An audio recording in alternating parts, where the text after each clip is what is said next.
Bonjour. La polémique enfle au sujet des consultations effectuées par le Premier ministre Dion Ngouté avant le grand dialogue national prévu du 30 septembre au 4 octobre prochain au Palais des Congrès de Yaoundé.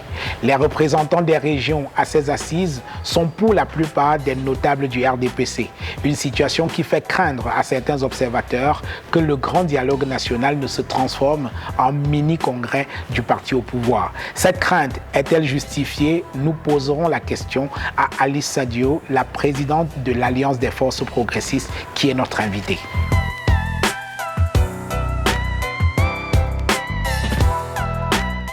Alice Sadio, bonjour. Bonjour. Le parti dont vous êtes la présidente, l'Alliance des forces progressistes, a été appelé dans les services du Premier ministre en consultation dans le cadre du dialogue national convoqué par le président de la République à la fin de ce mois. Alors, comment avez-vous trouvé cet exercice? Il n'y a pas eu exercice du tout parce que l'Alliance des forces progressistes n'a pas eu le privilège, comme les autres formations politiques et beaucoup d'autres organisations de la société civile, etc., de rencontrer Monsieur le Premier ministre pour échanger en live avec lui sur les éléments qui nous semblent importants, pertinents pour le bon déroulé de ce dialogue national. Pour la petite histoire, nous nous sommes rendus au lieu du rendez-vous, aux dates et heures convenues, même que j'avais été appelée au téléphone par les services du Premier ministère un jour avant pour des besoins de confirmation de ma présence effective. Sauf que le jour dit et à l'heure dit, mon équipe et moi, avec votre permission, je pourrais peut-être citer qu'il y avait entre autres un conseiller municipal AFP élu à Bengui, qui est une commune de la région, de l'une des régions actuellement en conflit. J'ai déplacé donc tous ces gens-là, nous étions une équipe de 10, mais malheureusement, nous avons dû attendre pendant près de 2 heures de temps, infructueux, parce que nous sommes résolus, après 2 heures de temps, de partir de là, sans avoir eu l'honneur de rencontrer Monsieur le Premier ministre. Mais cependant, nous avons pris soin de déposer dans ces services notre mémorandum irrelatif. Alors, est-ce qu'à ce jour, une explication vous a été donnée de ce contretemps, de cette méprise? Pas du tout. Oui. Est-ce que cela vous dérange un tout petit peu, cette situation-là? Vous voyez, il ne s'agit pas d'Alice Sadio, voyez-vous. Il s'agit davantage de l'objet pour lequel le corps social camerounais a été convié. L'AFP a été identifié comme étant certainement un des éléments de ce corps social-là en tant qu'organisation qui pouvait apporter quelque chose. Alors, aujourd'hui, je continue de cogiter et de me demander est-ce que cela a été dû à un problème de dysfonctionnement, mais lorsque j'observe le déroulé, parce que nous avons été effectivement présents, cette thèse ne peut pas être retenue parce que le parti politique qui passait à 16 heures, ce fameux 19, soit 1 heure de temps après notre passage, est effectivement passé. J'ai nommé le PADEC de Momo Jean de Dieu. Il a effectivement été reçu. Donc la thèse du dysfonctionnement ne saurait tenir la route ici, de notre point de vue. Je raisonne tout simplement sur la base du bon sens. Alors, moi, qu'est-ce que ça m'a fait? Qu'est-ce qu'elle a été mon ressenti? Je voudrais dire que j'ai été étonnée de voir que ça se passe comme ça au niveau du pré-dialogue, c'est-à-dire des consultations préliminaires, qui, ma foi, aurait dû être menées avec un peu plus de sérieux que ça, d'autant plus que lorsqu'on considère le délai, le timing imparti pour le dialogue proprement dit, je crois que c'est 4 jours, 4 à 5 jours, pour résoudre seulement la crise anglophone et au-delà de la crise anglophone, les autres problèmes majeurs qui minent la gouvernance dans notre pays. Je pense que cette phase de pré-dialogue était nécessaire. Il eût été nécessaire qu'on la menât à bien et qu'on écoutât tout le monde pour que lors du dialogue proprement dit, eh bien que les choses aillent de manière plus fluide. Oui. Alors, la polémique aujourd'hui concerne le fait que la plupart de ceux qui sont reçus en ce moment par le Premier ministre, les délégations les plus nombreuses qui viennent des régions, sont constituées pour l'essentiel des barons du RDPC et de leurs alliés. Est-ce que ça, c'est quelque chose qui vous gêne également ou alors c'est un épiphénomène? Non, ça ne saurait être un épiphénomène, ma foi. Oui. Dites-vous bien qu'on parle de dialogue. Lorsqu'on dit dialogue, le concept de dialogue en lui-même implique des gens, des interlocuteurs qui n'ont pas forcément les mêmes vues sur le sujet sur lequel on doit dialoguer. Alors, si c'est la même organisation politique avec ses tentacules qui constitue le plat de résistance, l'essentiel du point de vue du nombre des participants à ce dialogue-là, il va de soi que ça pose un réel problème de recherche des voies de solutionnement pour sortir de la crise principale qui est la crise anglophone. Lorsqu'on évalue quel a été le bilan rendu à plus de 3 ans de la gestion par le RDPC, ce même RDPC de cette crise-là, il y a des raisons de s'inquiéter. Alors, rassurez-nous, Madame Sadio, est-ce que ces déconvenus sont de nature à doucher l'enthousiasme que vous avez manifesté au moment où vous alliez rencontrer Monsieur le Premier ministre avec votre mémorandum en vue de ce grand dialogue national? Non, pas du tout.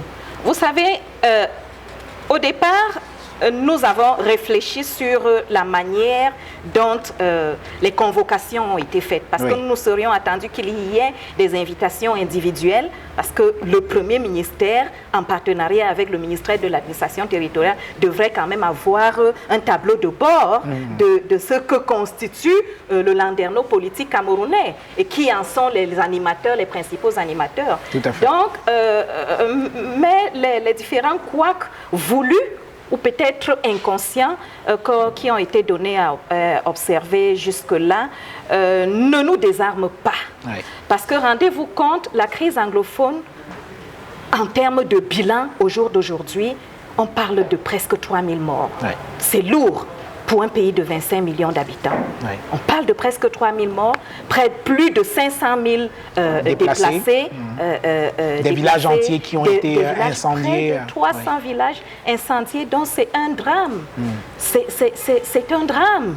C'est un drame camerounais. Et nous sommes dans la posture d'apporter notre modeste contribution en tant qu'organisation politique dans la recherche des voies et moyens de solutionnement de cette crise. Oui. Nous restons donc dans cette posture.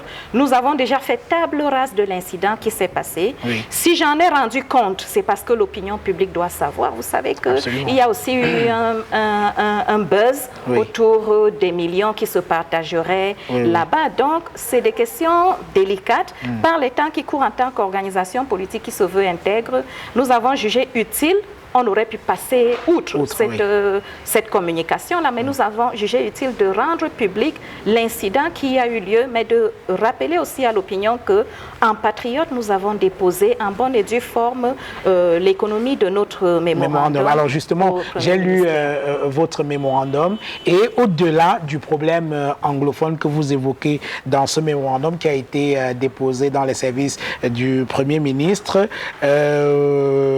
vous souhaitez que pendant ces assises, je vous cite, que des conditions constitutionnelles et institutionnelles idoines pour une alternance politique pacifique dans notre pays soient mises en place. Alors, qu'est-ce que vous entendez par des conditions constitutionnelles et institutionnelles idoines pour l'alternance politique au Cameroun? Parce que la formule actuelle n'est pas opérante. C'est-à-dire? Nous sommes non seulement dans une crise anglophone, mais vous conviendrez avec moi que nous vivons de plein fouet une autre crise qu'on pourrait appeler, qu'il est aujourd'hui bon d'appeler la crise post-électorale. Et ce n'est pas la première du genre. Après chaque élection au Cameroun, il y a comme une tension sociale qui est susceptible de dégénérer. Jusqu'ici, nous avons eu de la chance, on va dire comme ça, entre guillemets, mais rien ne dit qu'on aura la chance ad vitam aeternam. Donc, il faut se pencher. Vous savez qu'il y a eu par le passé, avec le retour du multipartisme au Cameroun, une paix des braves qui a été acquise par le truchement d'un dialogue qui avait été appelé en son temps la tripartite. Oui. Laquelle tripartite avait accouché d'une constitution, celle de 1996. Laquelle constitution de 1996 avait des points intéressants en son sein, notamment la limitation de mandats, et ce 7 verrou ans fois 2. Le verrou de la limitation a sauté en 2008. La déclaration des biens au début et à la fin pour toute personne, tout officiel de l'État qui manipule les fonds publics, etc. Bon, tous ces aspects intéressants ont soit jamais été implémentés, soit ont tout simplement été amendés sans avoir été expérimentés. Oui. Donc, il faut qu'on se penche aussi sur cette question parce que la Constitution qui nous est donnée à appliquer aujourd'hui n'est qu'une pâle copie, je veux dire une copie édulcorée, j'allais dire galvaudée, de la vraie Constitution qui a été le fruit d'un dialogue, du dialogue de la tripartite. Voilà donc pourquoi nous disons qu'il faut se pencher encore une fois sur ces conditions constitutionnelles et institutionnelles là, qui pourraient aménager l'alternance, l'obtention de l'alternance par des voies démocratiques pour prévenir l'obtention de l'alternance par la logique, la voie insurrectionnelle. Oui. Et dites-vous bien que dans le corps social camerounais aujourd'hui, il y a des sons de cloche qui s'élèvent. Nous-mêmes, il arrive qu'on nous traite de traîtres. Oui. Nous qui sommes allés aux élections en 2018, il y a un corps social, un pan du corps social camerounais non négligeable. Qui ne comprend pas que vous soyez allé à cette élection. Qui ne comprend pas parce qu'ils estiment que les conditions constitutionnelles et institutionnelles, j'entends le corps qui a à charge la gestion des élections et les CAM, réunis, étaient faits pour nous amener dans un cul-de-sac. Oui. Donc il faut faire mentir cette thèse-là. Moi, je parle en républicaine. Je ne sais pas pour ce qu'il en est du RDPC, mais nous continuons d'être dans la voie républicaine. Pour rebondir sur la question que vous avez posée tout à l'heure, à savoir si je suis heurtée.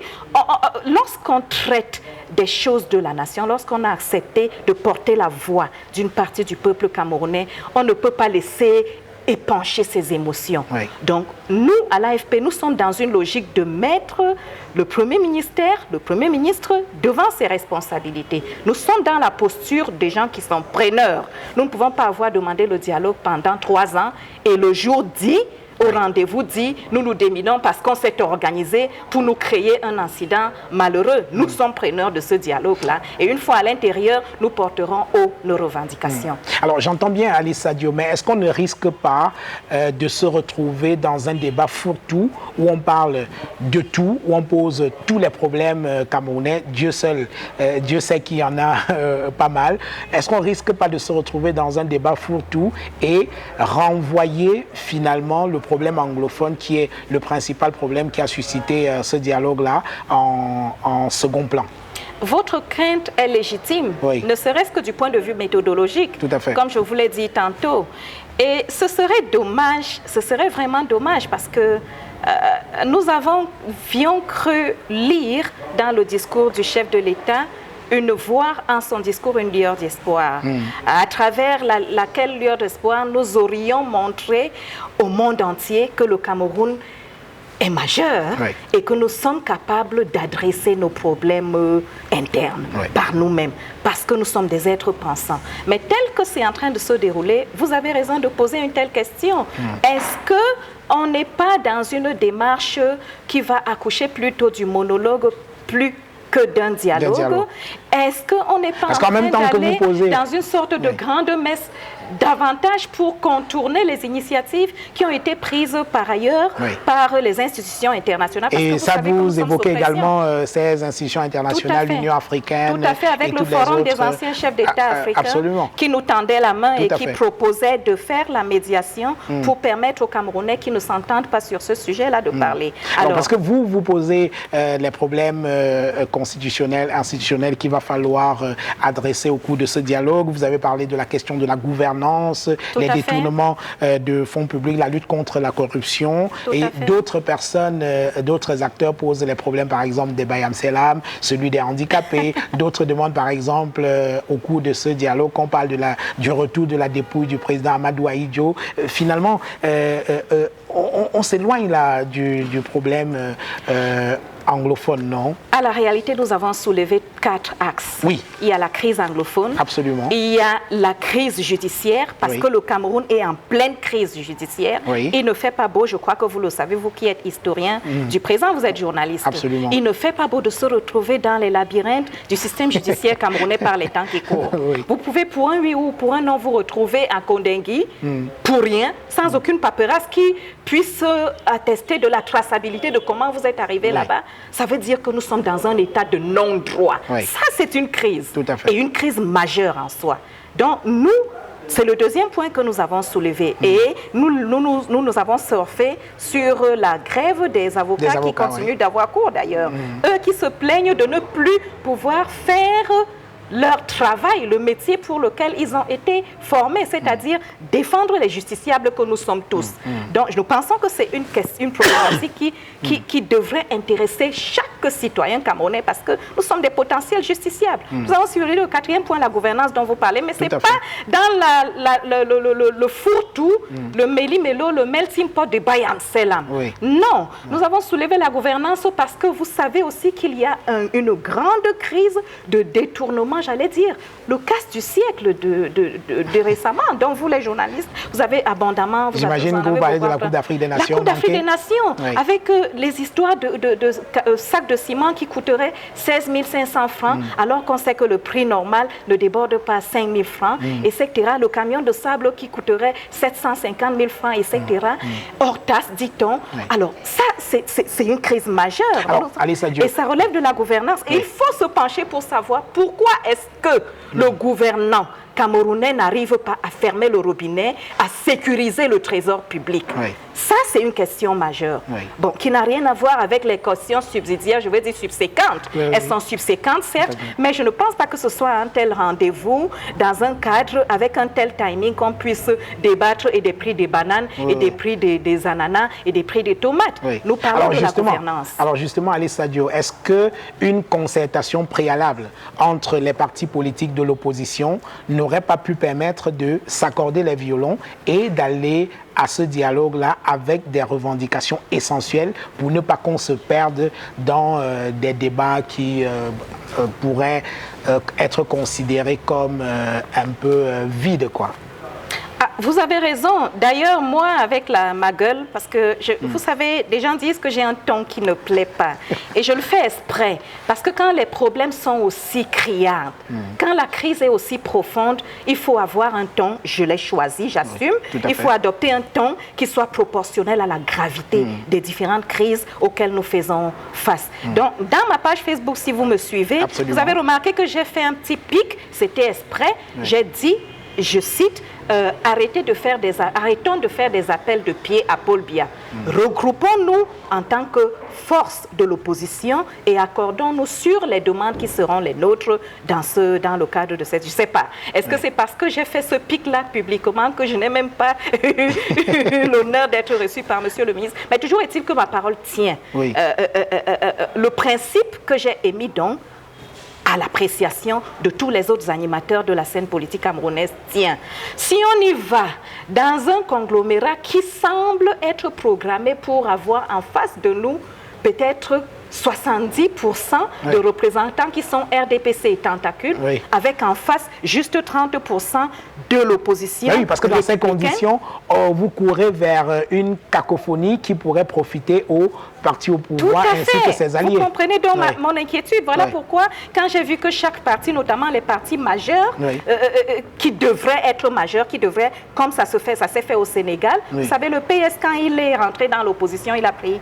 son bâton de pèlerin et il a fait le tour. Nous ne comprenons pas que ce soit nous, les jeunes partis, en émergence, qui soyons les premiers à tendre la main, alors que c'est les aînés, ceux qui sont là depuis le retour du multipartisme, qui auraient dû, ma foi, nous tenir la main. Mais cela étant dit, chacun fait sa part en âme et conscience.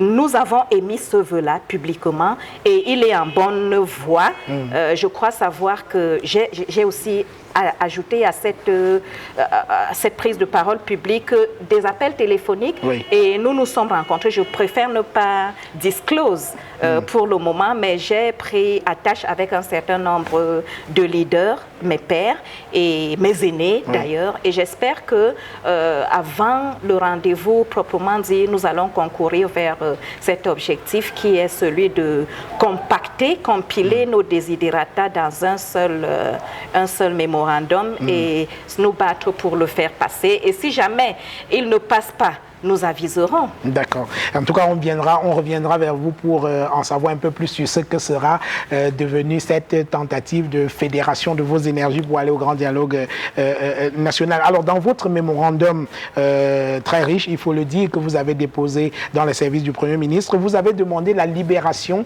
des prisonniers anglophones, mais également la libération de tous les prisonniers, de tous les militants de l'opposition, notamment du MRC, qui ont été interpellés dans le cadre de la crise post-électorale, afin, dites-vous, de faire de ce dialogue un lieu de retrouvailles, de pardon et de réconciliation. Alors, et si le pouvoir n'écoutait pas cet appel?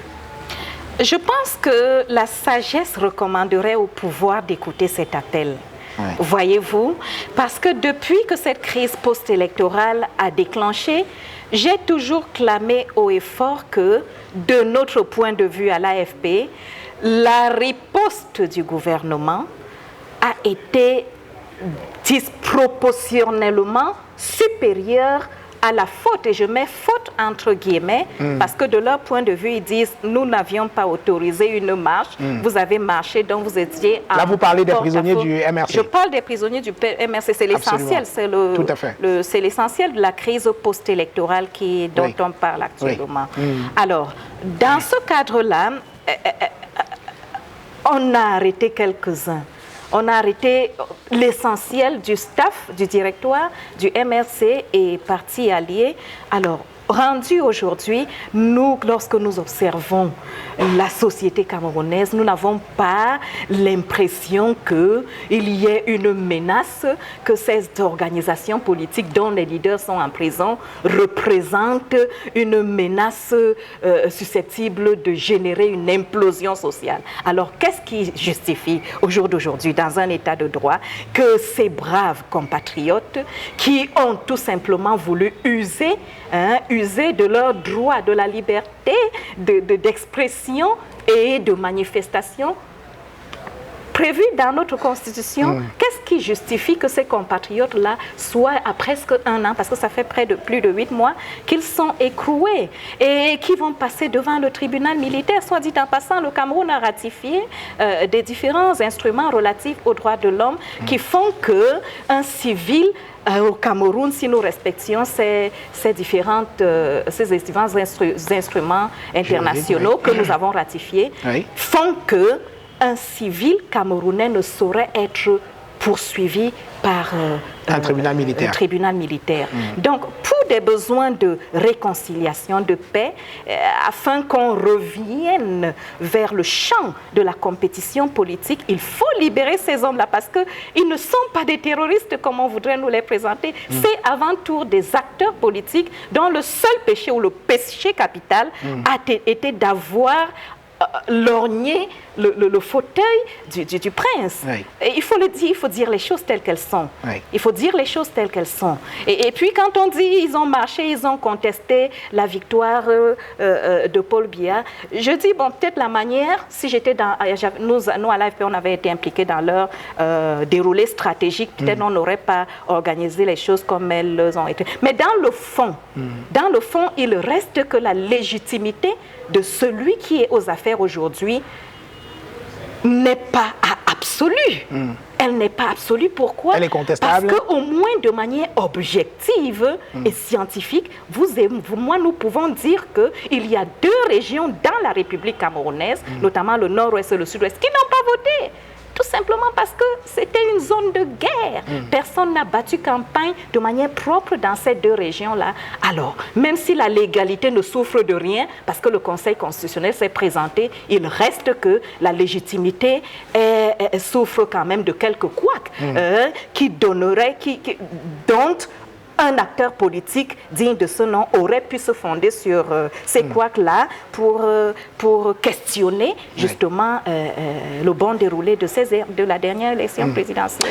Sortons par là, Alice Sadio, vous l'avez dit au début de cet entretien, le spectre de 1991, la tripartite de 1991, plane sur le grand dialogue national de cette fin du mois, parce que vous l'avez relevé, l'essentiel des résolutions qui avaient été prises à la tripartite de 91, soit n'ont pas du tout été appliquées, ou alors, en cours de chemin, ont simplement sauté dans le dispositif institutionnel du Cameroun. Alors, qu'est-ce qui vous garantit qu'on ne fera pas la même chose au soir du grand dialogue national? Mais justement, si vous avez lu jusqu'au bout notre mémorandum, vous avez vu que nous avons proposé la création, la mise sur pied au sortir d'une commission ad hoc chargée du suivi de la mise en œuvre des résolutions qui seraient issues de la mise en œuvre diligente. Alors oui, la mise en œuvre diligente, j'entends bien. Mais est-ce que de telles résolutions ont une force contraignante vis-à-vis des gouvernants? Ce sera la dernière question. À ce moment-là, je nous convierais tout simplement à questionner notre rapport à la res publica, c'est-à-dire à la nation, à cet espace vital que nous appelons la nation camerounaise qui est nôtre. C'est à nous, les entrepreneurs politiques, de savoir si nous travaillons pour le bien de l'intérêt général ou si nous travaillons pour nous maintenir au pouvoir des vitam aeternam. C'est-à-dire que c'est une question de bon sens, c'est une question de probité morale. Donc les différents entrepreneurs, chacun fera sa part et l'histoire nous jugera.